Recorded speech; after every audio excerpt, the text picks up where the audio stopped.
Late night in Liverpool. For some women, it's time to go to work. Are you all right? But it's dangerous work. How are you doing? They face the risk of rape, abuse and violence. How confident would you be about reporting something to the police? I would report it, yeah. Okay. I've always done it. I'd be confident. I'd tell them everything that I know when things, do you know what I mean? Then the day I wouldn't want it to happen again. I wouldn't have it to any of the girls. Louise spends the night patrolling the city, offering support to sex workers, handing out condoms and checking on their safety. Yeah, just pull over on the left here. We have a girl here.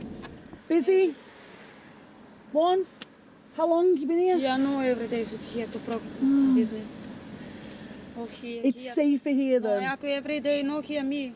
In this part of the country, the police have tried to build relationships with sex workers. Now new national guidance emphasises support instead of criminalisation. It's illegal to sell sex.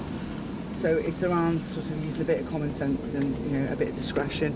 And being mindful of the communities that they work in, even though they're part of those communities as well, you know. So being savvy around working around public areas and areas where the public are usually, such as schools and things like that.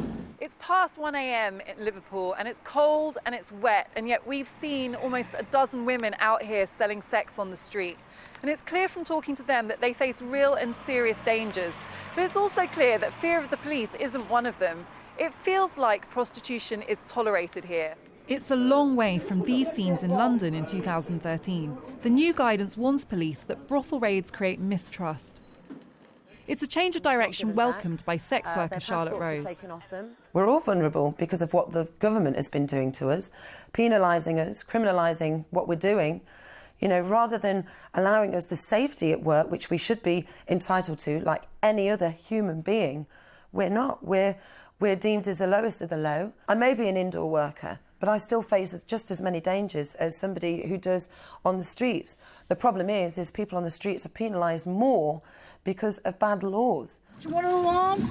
The idea of creating a safer environment is a backward step for some campaigners. Our law sends really mixed messages about prostitution, and we end up with a situation in which some police forces operate so-called managed zones. Now, this is where prostitution on the street can take place.